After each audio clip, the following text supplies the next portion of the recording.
They said it was my birthday. Balloons, cake, smiling faces. But when I stepped into the room and saw the banner, "Congrats, Evan," my heart dropped. My younger brother had just landed a new job, and apparently my birthday was just the backdrop. I smiled politely, stayed silent, and left early.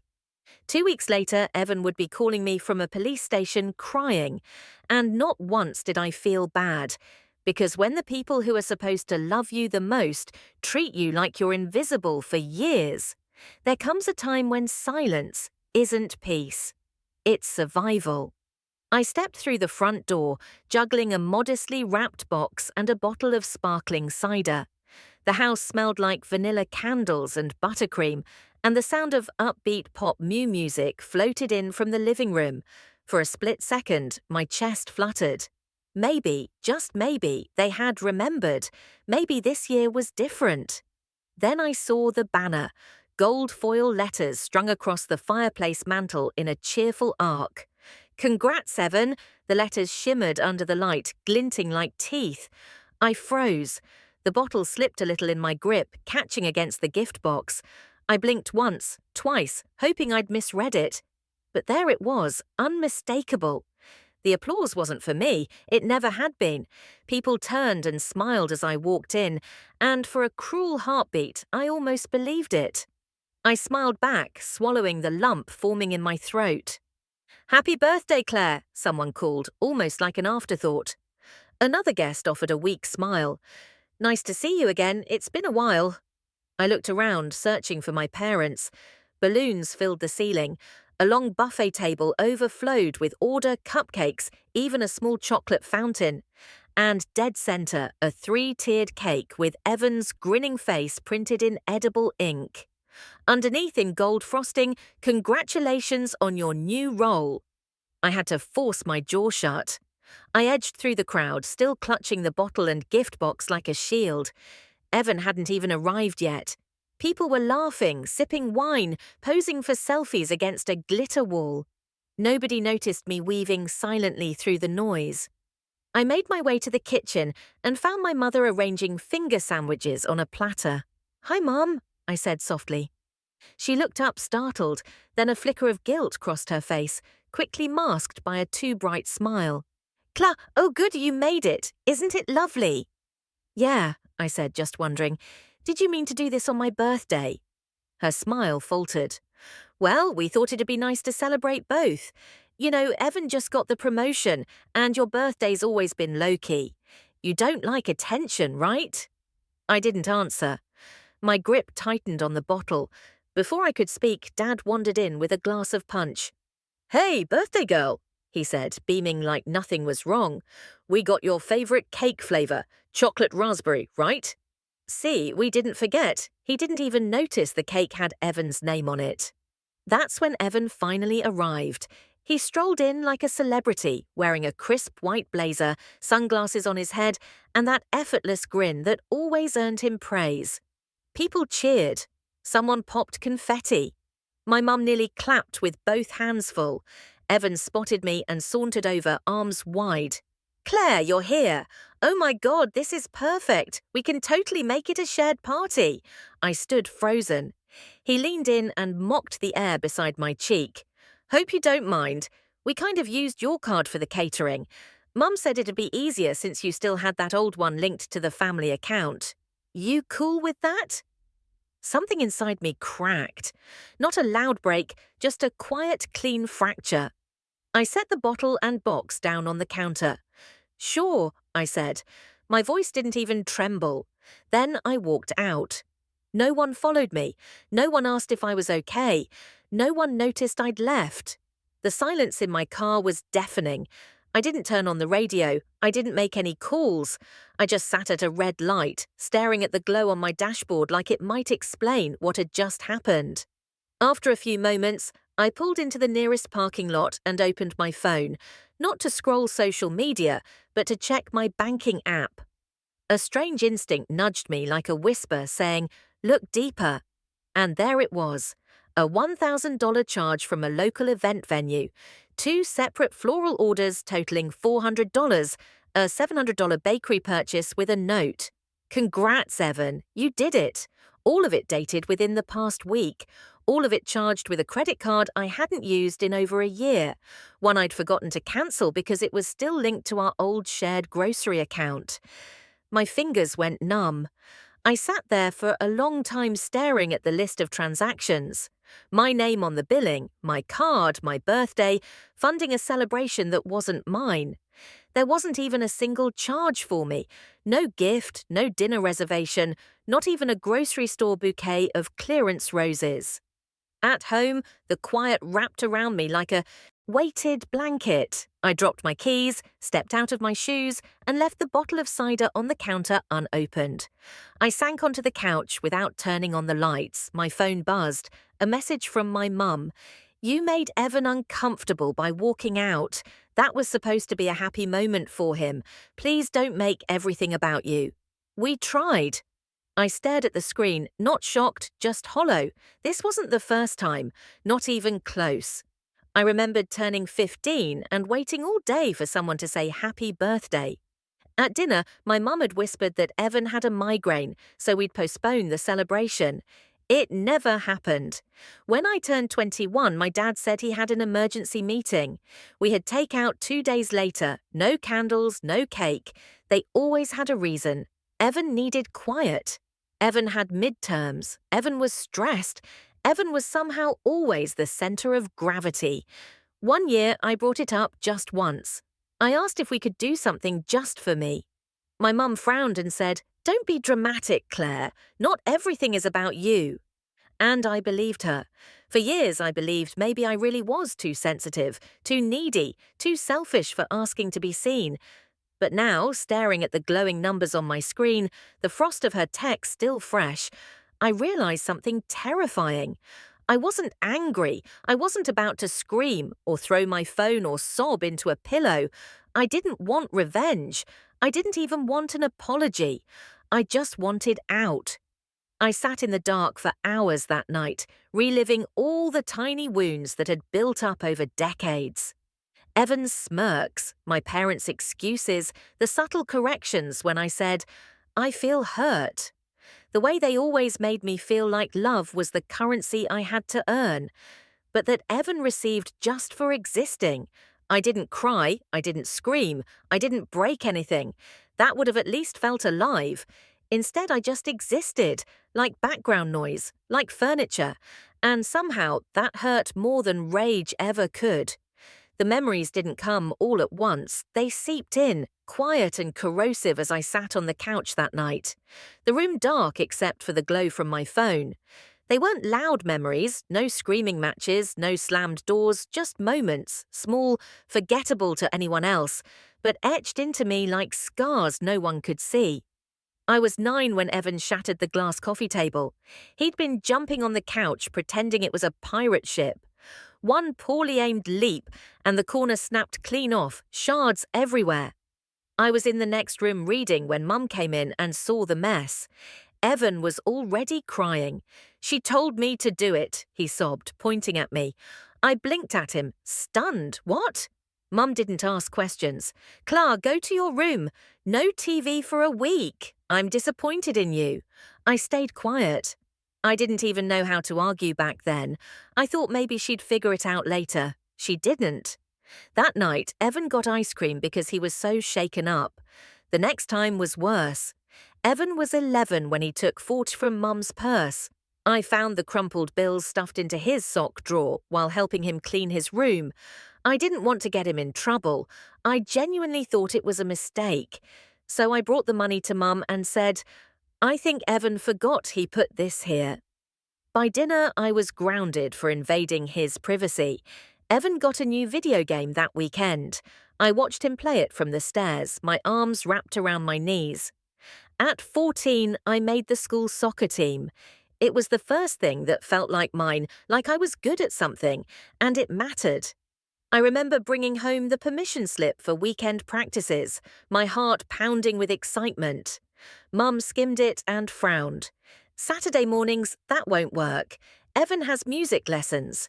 "But I can," I started. "Sweetheart, we only have one car. Evan's program is expensive. We can't jeopardize that."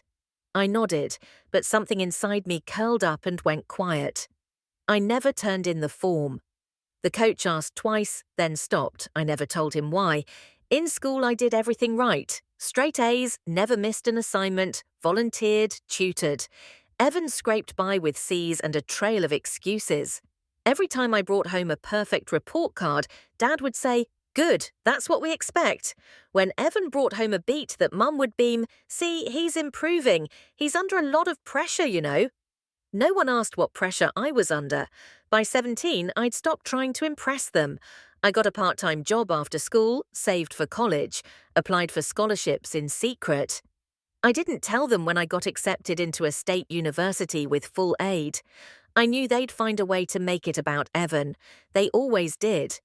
And through it all, I kept telling myself that maybe someday it would even out. That once we were adults, things would balance. That they'd see who I was and what I'd done and finally say, "We're proud of you, Clara." But that moment never came. Instead, I became the one they expected to be okay. The one who didn't need help, the one who would always understand. And Evan, he became the one they protected no matter the cost, even when it was me paying it. I was 19 when it happened. My sophomore year, it had rained all day. One of those relentless spring storms that turned every road into a hazard. I was driving back to campus after picking up a shift at a diner just outside town. Halfway through a curved intersection, my tires slipped. The car spun twice before colliding sideways into a guardrail. The impact wasn't life-threatening, but it was enough. Airbags deployed, the window shattered, my arm ached where it hit the steering wheel. I sat in that car, dazed, rain leaking through the cracked windshield, engine still running. The first person I thought to call was my mum. Her voice sounded groggy, like I'd woken her. "What?" "Clara, I was in a crash," I said. "I'm okay, but the car's not. I don't know what to—" She cut me off. "Claire, why would you call now? Evan's taking his engineering final. If he hears the phone ring, he'll panic." "You want him to fail?" I blinked, stunned. "I know, I just thought I'll call you later," she said, and hung up. I stared at my phone. I wasn't even crying. My hand was shaking, but my chest felt empty. Not fear, not pain, just the solid weight of knowing where I stood in her priorities. I didn't call anyone else. Not Dad, not even a friend. I waited for the tow truck alone, rain soaking through my jeans, blood slowly drying on my sleeve. When I finally got back to campus hours later, I went to bed and didn't tell anyone. It was easier that way. A few weeks after that, I made a plan. I didn't pack much. A duffel bag with clothes, some savings I'd scraped together, my acceptance letter to a summer research program in another state. I wasn't going to tell them. I was just going to leave. But when I stood at the door that morning, bag in hand, something stopped me. Not guilt, something colder, a question. Would they even notice I was gone? I didn't leave that day. I put the bag back under my bed and said nothing. But something shifted inside me. That summer, I worked double shifts at a coffee shop, ate whatever leftovers I could carry home, and emailed professors about extra credit research. I learned how to apply for grants, how to navigate student aid bureaucracy, how to fake a confident tone in emails. Every penny I needed for school, I earned. Every book I read, every class I passed, I did it without them. I never once asked for help again. And strange as it sounds, that summer was the first time I felt a sliver of peace. No expectations, no guilt, just me working towards something I chose. There was power in that freedom even. I wasn't just surviving, I was building something. For a while, I let myself believe it might be enough. That if I worked hard enough, proved myself enough, they'd see me. Not just the role I played in their narrative, not the responsible sister, not the fallback plan, just me. And for a while, I almost believed that was coming. But some lessons come later than they should. And others, no matter how much time passes, come back the moment someone says, "We thought you didn't mind." It started with a subject line, "Suspicious activity detected, action required." I almost deleted it, thinking it was spam, but the bank's logo looked right, and something in my gut told me to look closer. I clicked. Inside was a list of recent transactions flagged for manual review. The system had noticed an unusual spending spike. I scrolled down and my blood ran cold. A $1,000 venue reservation, a $700 bakery charge, a $400 floral order, all within 3 days, all tagged to a card I hadn't used in over a year. I blinked. That card had been linked to our family's grocery delivery account, one I used during the pandemic when we were all staying with our parents. I'd meant to cancel it, but after things settled down, it slipped my mind. Apparently, it hadn't slipped Evan's. I clicked on the itemized invoice for the event venue. The contact name listed Evan Harper, his email, his phone number, but my credit card. Same with the cake order, a 3-tiered design with custom edible printing, themes celebrating excellence. Pick up 1 day before my birthday, billed to me, claimed by him. I felt sick. At first, I tried to tell myself it had to be a mistake, maybe a mix-up, maybe Mum had used the old card by accident, maybe Evan didn't know. But the details didn't lie. Each receipt clearly had Evan's contact info in the recipient fields. He'd typed in my card number manually. Expiration date, security code, billing, zip. This wasn't a misunderstanding, it was theft. And I'd been standing at that party smiling like a fool, thinking I was overreacting. I opened the digital receipt for the floral arrangement in the notes section. Make it pop. My sister's not big on flowers, but this is my night. I stared at the screen, stunned by the audacity. Not only had he used my card, he'd bragged about it. That same day, I received a text from Evan. No apology, no explanation, just, "Hey, I need to Venmo you for part of the Uber, right? Since it was your birthday too, LOL." I didn't answer. Instead, I began compiling everything. I screenshotted every charge, downloaded PDFs of the receipts, cross-checked email addresses, timestamps, delivery notes. I searched my own inbox and found nothing because he'd done it all through his accounts. I only got the bank alert because the algorithm thought I might be a victim of fraud. It was right. Twist the knife. Every one of those transactions had been placed over a week before the party. He hadn't just decided to use my card last minute, he planned it, knew what he was doing, and he'd done it anyway, fully expecting I'd be too quiet to fight back. But he'd miscalculated one thing. I wasn't the same Claire anymore. The next morning, I called my mother. I don't know what I expected. Maybe some disbelief, maybe concern, maybe even an apology, but I should have known better. After all, it wasn't the first time I'd walked straight into a conversation hoping for accountability and walked out carrying someone else's shame. I told her what I'd found, the charges, the receipts, the name Evan Harper on every single one. I kept my tone steady, factual. She sighed like I'd just brought up a minor inconvenience. "Claire, are you really going to make a big deal out of this?" "I'm not making a big deal," I said. "I'm telling you he stole from me." "Oh, come on. He's your brother. Families share things all the time. This wasn't sharing, Mum. He used a card I never gave him. I didn't authorize anything." There was a long pause, then the final blow. "Do you really want to put something like this between you and your only sibling?" That was it. Not shock, not concern, just emotional blackmail. And yet, none of it surprised me. I hung up without another word. Later that day, something itched in the back of my mind. A conversation from months ago during Thanksgiving. I remembered stepping away from the kitchen to take a call and leaving my wallet on the counter. Evan had been nearby.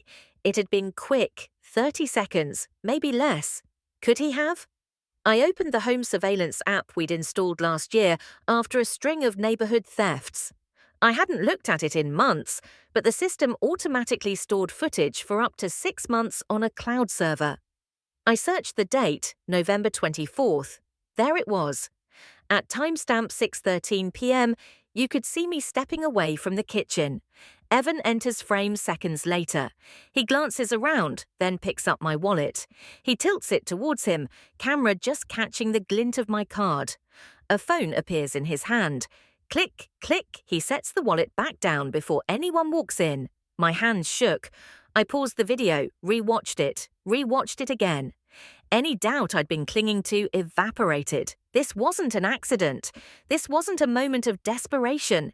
It was calculated, and they expected me to stay silent. That night, I sat at my desk. The folder of documents open in front of me, statements, receipts, the video still. The light of my laptop reflected off the laminate as I opened a new tab and searched how to file a credit fraud report against a family member. The words felt surreal even as I typed them, but this wasn't about revenge. It wasn't about drama. It was about reality. Because I couldn't keep living like I didn't matter, like my boundaries didn't exist, like my silence was owed.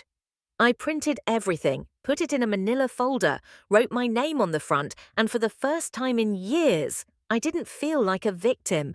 I felt like someone who was done being quiet.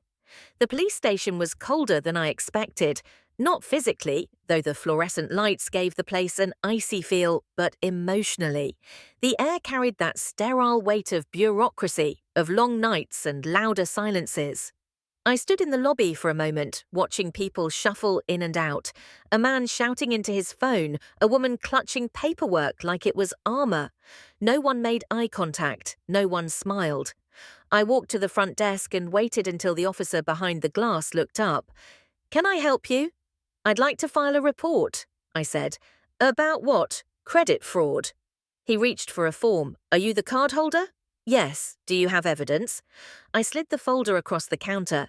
"Everything's in there. Transaction records, receipts, a video. The charges were made using my credit card without consent."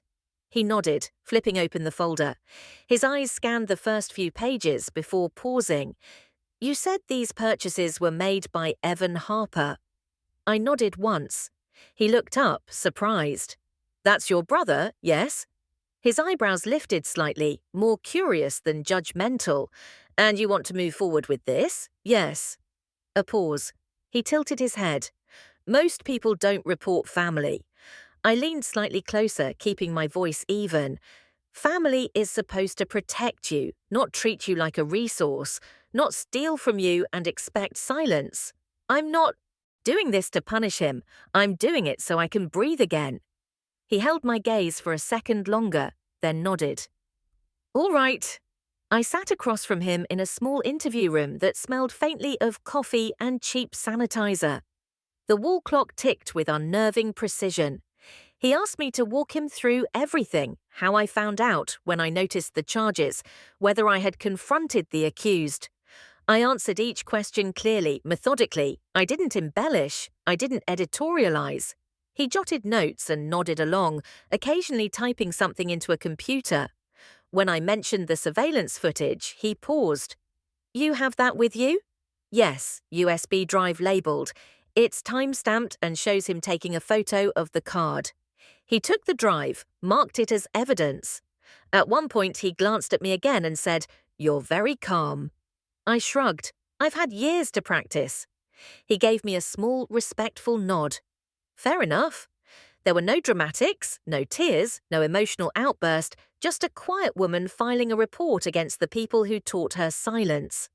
When we finished, he handed me a copy of the paperwork and said the case would move forward through financial crimes.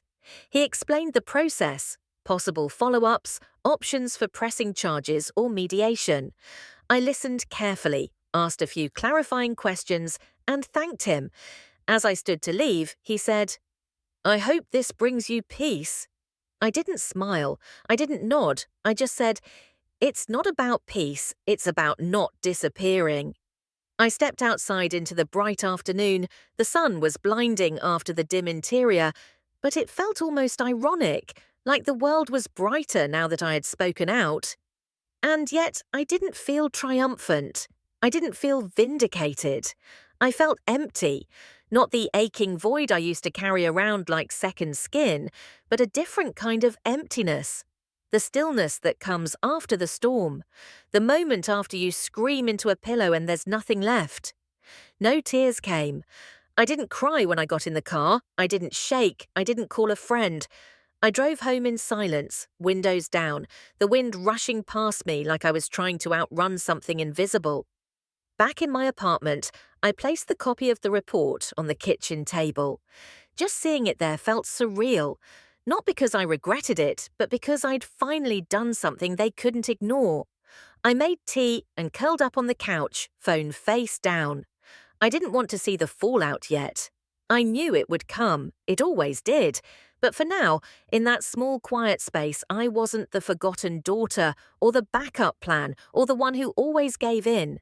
I was just Clara, and for the first time in a long time, that felt like enough. The first call came at 6:13 a.m. I just sat down with a cup of coffee, still in pajamas, when my phone buzzed insistently. Evan. I let it ring out. He called again and again. On the fourth call, I answered, not out of concern, but to make it stop. His voice was panicked, cracking between sobs. Claire, oh my God, why would you do this to me? They're saying fraud. They're saying legal action. I said nothing. You filed a report? He asked, voice rising. Are you seriously ruining your own brother's life over a few party charges? Evan, I said calmly, you stole my card. It was a party for both of us, he snapped. Mom said it was fine. I almost laughed and, so that makes it legal? He hesitated, then pivoted. Key LA, please. You know what this could do to me. You've always been the responsible one. Why are you doing this now? Because I'm tired of being responsible for cleaning up your messes. He went quiet, then hung up. By mid-morning, the next wave hit. Mum. Her message was short but heavy. I can't believe what you're doing. You're tearing this family apart. Evan is devastated. You should be ashamed. No apology, no recognition of what had happened, just blame. By noon, I was getting cold shoulders from every direction. Aunt Denise unfollowed me on Facebook. Dad didn't reply to my texts. My cousin, who hadn't spoken to me in 2 years, suddenly messaged, Family isn't perfect, but we don't air our dirty laundry. This is low, Claire. I didn't respond. I let the silence build, let them stew in their assumptions. But then it got uglier. 2 days later, my boss called me into her office. She was direct, no nonsense as always. Cla, she said, sliding her laptop forward. I got this email yesterday. Thought you should see it. The subject line read, Concern for Claire Harper, possible mental health crisis. It was unsigned, anonymous, claimed to be a concerned family friend. Instead, I was acting erratically and lashing out in destructive ways, and that my co-workers should keep an eye on me. I read the email twice, then looked at my boss. Evan, I said. She nodded, figured it was oddly specific and cowardly. I waited for her to ask questions, to pry, to offer one of those thin-lipped HR smiles. But she didn't. She just closed the laptop and said, Let me know if you want us to block his email, otherwise I assume you're handling it. I stared at her. She believed me. No dramatics, no suspicion. Just belief. Something cracked, not in a painful way, but in quiet relief. The kind of crack that lets air in after years of suffocating. Thank you, I said softly. She gave a small shrug. Everyone's got a story. You're still showing up for them, still doing your job better than half the people here. That's what I care about. As I walked out of her office, I felt a shift inside me, not a full transformation. Those don't happen overnight, but a flicker, a subtle, almost imperceptible lift in my chest. Someone had finally chosen to believe me. And for the first time, the weight I'd been carrying didn't feel quite so heavy. The Zoom call was scheduled for Sunday night. No one asked if I was free. I simply received a message from my father. We need to talk. 7:00 p.m. family meeting. No subject line, no apology, just expectation. At 6:58, I sat in front of my laptop debating whether to click the link. Every part of me knew what was coming. This wasn't going to be a conversation. It was going to be a tribunal, a family intervention. Except I wasn't the one spiraling. I was just the one who'd finally said no. Still, I joined. My screen filled with familiar faces. Dad in his home office adjusting his glasses. Mum in the living room framed by family photos, none of which included me. Past high school, Evan lounging in a hoodie, his face puffy like he'd been crying all day. No one said hello. Mum started. "Claire, we're all here because we're concerned. This whole situation has gotten out of hand." I didn't reply. Dad picked up. "We understand you're upset, but going to the police, that was extreme. I was stolen from," I said. Evan scoffed. "Oh my God, it was a few charges. You act like I took out a mortgage in your name. You used my card without asking. That's fraud." Mum waved her hand like brushing off a fly. "You always had a tendency to exaggerate, Claire. This isn't about legalities. It's about family." "And family," Dad added, "means forgiveness. It means working through things, not weaponizing them." I bit my tongue. The hypocrisy would have been laughable if it weren't so familiar. Evan leaned in, his voice thick with performance. "You know, this is really hurting me. My job offer is on hold. People are asking questions. I could lose everything I've worked for. And I suppose that's my fault," I asked. His eyes narrowed. "You made it your fault." I took a breath, steadying myself. "No, you made choices. I'm just holding you accountable." Then it happened. Mum leaned forward, her tone shifting from exasperated to icy. "Oh, you want to talk about choices, Claire? Let's talk about the abortion." My lungs emptied. The silence in the call was instant and absolute. My ears rang. "That was a mistake," Mum said, "and I kept your secret." I didn't judge. But maybe it's time we look at patterns. You push people away. You self-sabotage. Maybe this situation with Evan is just another way for you to punish yourself. I couldn't speak, couldn't move. That memory, so private, so painful, was never meant to leave our kitchen. I was 20, alone, terrified, and she was the only person I told. She'd held my hand afterward, told me she loved me, told me no one ever needed to know. Now she used it like a knife. I stared at her through the screen, wondering if she'd always been capable of this, or if I just refused to see it. Evan shifted uncomfortably. Even Dad looked away, but no one said that was wrong. No one said apologize. They just sat there letting her betrayal fester in the open air. I didn't yell, didn't cry, didn't slam my laptop shut. I simply said, "Thank you for confirming everything I needed to know." Then I ended the call. I sat in the quiet afterward, my breath shallow, my stomach hollow. That moment, those words had punctured something deeper than anything else they'd ever done, not because of the secret, but because of the intent. It was deliberate, cold, calculated, and it made something crystal clear. They didn't want resolution, they wanted submission, but they weren't going to get it. Not anymore. They tried again the next night, another Zoom link, another Touré message. "Let's be adults about this, talk it through properly." "Dad, I wasn't planning to join, but I did. Not for closure, not for healing, for clarity. This time I came prepared." When the screen flickered on, Evan was already mid-rant. Blowing this out of proportion. "You have no idea how hard I've worked. Do you know how embarrassing this is?" My firm asked for a background check. I might not even start next month. He didn't see me yet. His voice filled the space with indignation, not remorse. My mother sat stone-faced, arms crossed. My father looked tired, like someone who regretted being part of the call, but couldn't admit it.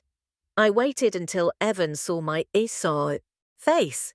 He stopped mid-sentence, eyes narrowing.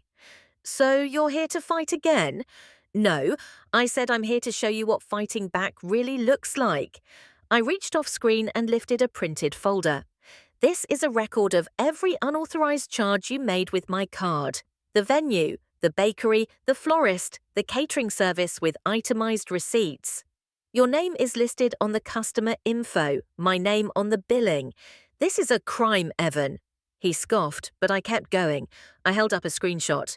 This is the banking alert that triggered my investigation. The algorithm flagged it as suspicious based on my spending history. That's what started this. I clicked to share my screen. This, I said, pulling up the video file, is footage from Thanksgiving last year. Watch closely. Evan's face drained. The video showed him entering the kitchen after I stepped away, picking up my wallet, lifting my card, snapping a photo, setting it back down. He blinked rapidly. That doesn't prove anything. Maybe I was looking for your phone. No, I said evenly. You looked around, took the photo, and walked away. The timestamp matches the window before the venue was booked, the IP address used for the orders logged from your apartment Wi-Fi. The room, or rather the digital space, went dead quiet. My mother was the first to speak. Claire, this is still family. We don't need to involve outside people. Too late, I replied. My attorney has already drafted a cease and desist. You'll receive it by the end of the week. Dad leaned forward, trying to reassert authority. Claire, we can resolve this privately. There's no need to escalate. You mean there's no need to expose what you've all allowed for years? No one allowed anything, Evan barked. You lied. You stole. And instead of owning it, you played victim like always. His jaw clenched. Why are you doing this? I met his eyes because I finally understand that being quiet isn't the same as being kind. It's just how I disappeared. I didn't raise my voice. I didn't cry. I let the evidence speak for me. And in that moment, something shifted. They had no words, not even my mother. Their silence wasn't peaceful. It was the hollow vacuum that follows a collapsing structure. Something cracked in their narrative, and they didn't know how to fix it. So I made it easy. I reached behind my laptop and pulled the cord. The screen went dark in an instant. No goodbye, no dramatic exit, just a click, a full clean cut. I sat there staring at my blank screen. Then I slowly stood, unplugged the laptop, closed it, and tucked it into its sleeve. That wasn't just the end of a video call, it was the end of a role I had played for far too long. The silent supporter, the peacekeeper, the one who swallowed pain for the sake of family. And for the first time, I wasn't afraid of what came next. The email from the precinct came on a Tuesday afternoon. Subject, Settlement Option Harper Case No. 04112 FC. It was short, polite, formal. Evan had been offered a pre-trial resolution if he accepted full responsibility for the unauthorized charges, enrolled in a financial accountability workshop, paid restitution in full, and completed 100 hours of community service. The case would be closed. No formal charges, no court record, no public humiliation, a clean slate if he owned up. I stared at the message, rereading the terms. It was more generous than I expected, and honestly, it was more than I'd hoped for. I didn't want Evan in prison. I didn't want a drawn-out legal battle. I just wanted accountability. Recognition that what he did wasn't a misunderstanding or a family spat. It was a violation. I took a breath and replied to the officer, I support this offer. Please proceed. Within hours, my phone began buzzing again. Dad called first. Kala, thank you. This is the right thing. You're being the bigger person. We can finally put this behind us. I didn't correct him. I knew this wasn't about putting it behind. It was about them avoiding public consequences. Mum texted next. This is such a relief. You've made the smart choice. I always said you were the rational one. I almost laughed. Her approval always came cloaked in self-interest. Evan didn't reach out. Not at first, but 3 days later I received another email, this time from the officer handling the case. Subject, Harper Case Resolution Update. Evan had rejected the deal. He refused to admit guilt. He refused the workshop, the restitution, the community service. His reason, as relayed by the officer, agreeing to that would make me look guilty. I'm not ruining my name over a technicality. A technicality. I sat there stunned, not because he'd declined, but because he still believed he could spin this into something salvageable. That somehow, in his mind, using someone else's credit card, planning an event in their name, and lying about it was just a misunderstanding. That was the story he'd always told himself, and our parents had let him.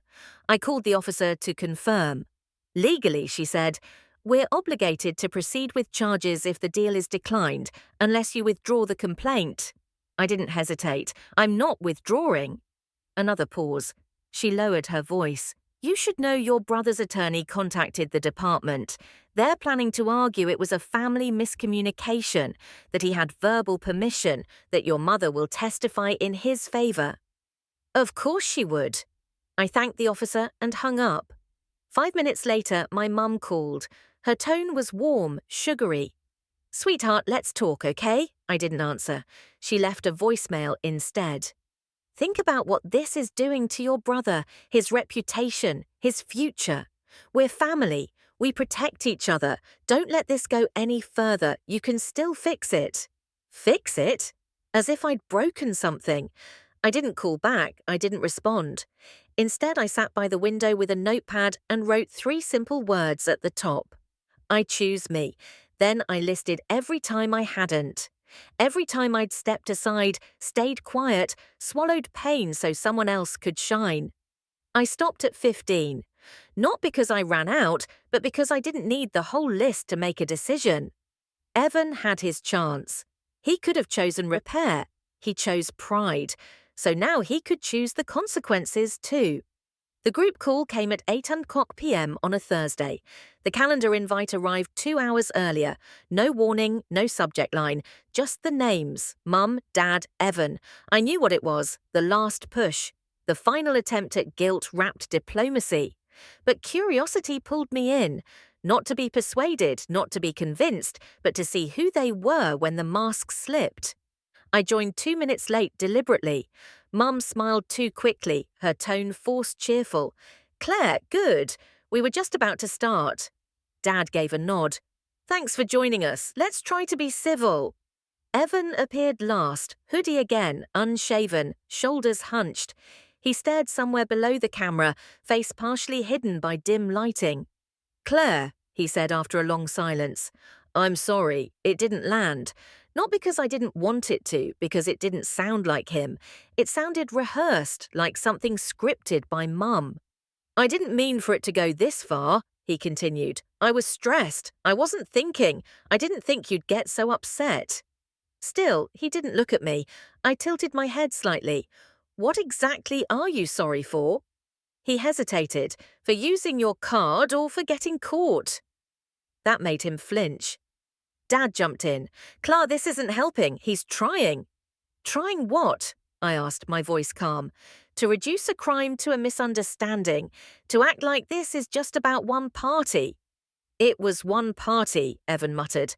I leaned forward. No, Evan, it was one party on my birthday funded by my card. After years of being treated like I don't exist. It was the last straw in a house built entirely of your needs and my silence. The scream went still. Mum cleared her throat.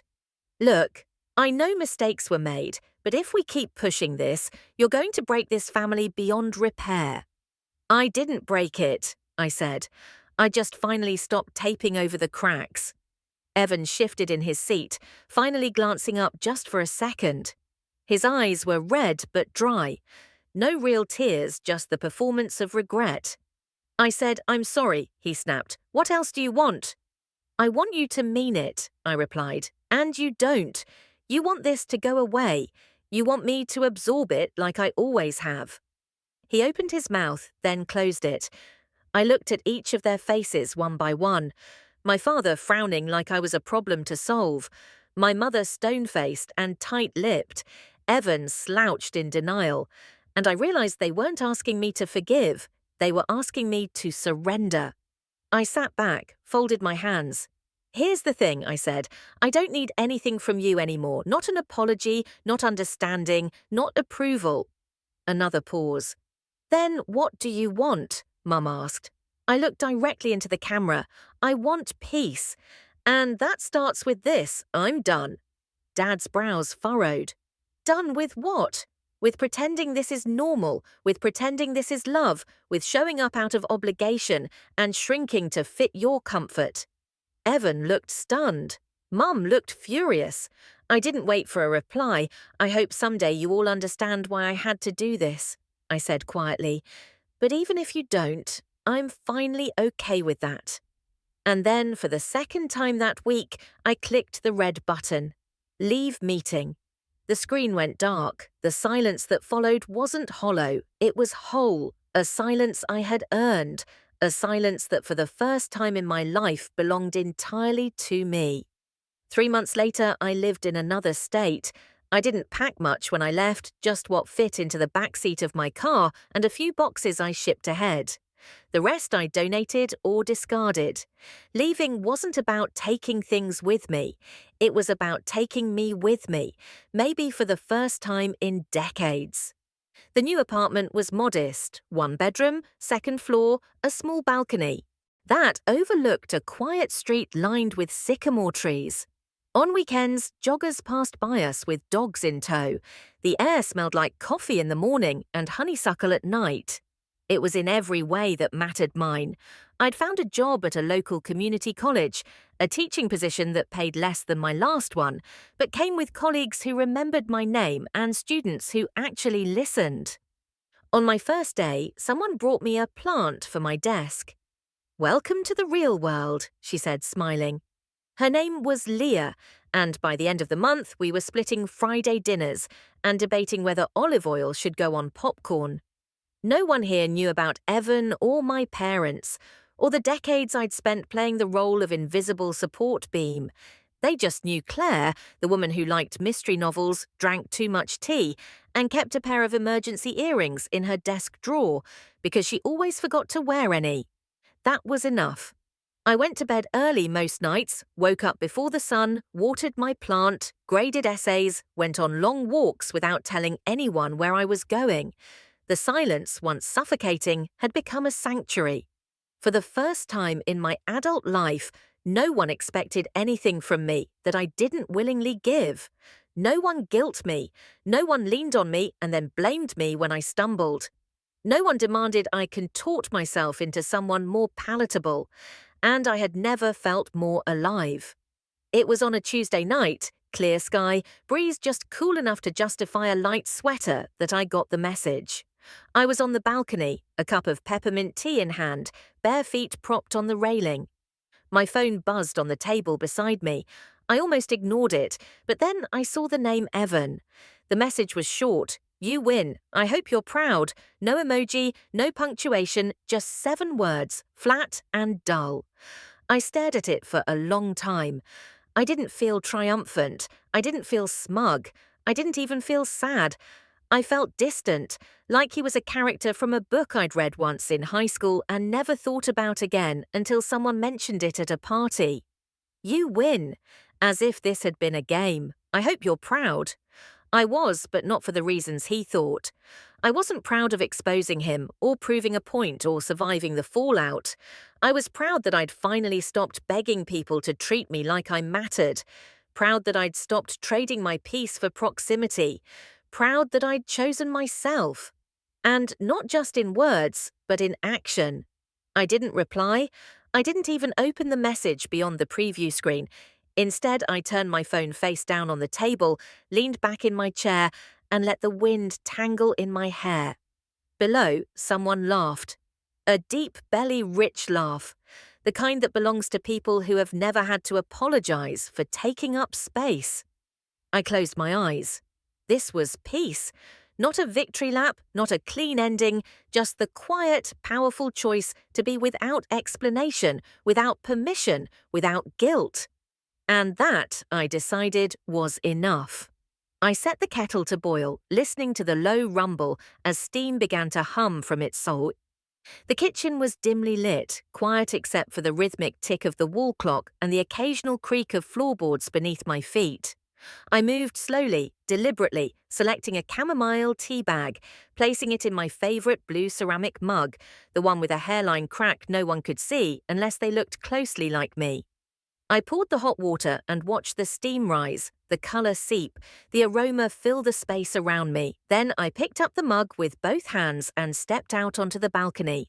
The city spread before me, windows glowing like stars, tiny ant-like cars winding down streets, people moving through their evenings, unaware of mine.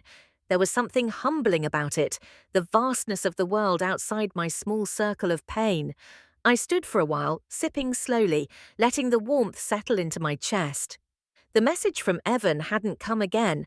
No follow-up, no dramatic confrontation, just those 7 words hanging in the digital void like a balloon with no string. You win. I hope you're proud. And now, hours later, I still didn't know exactly how to feel. I wasn't happy, not in the way I'd once imagined justice would feel.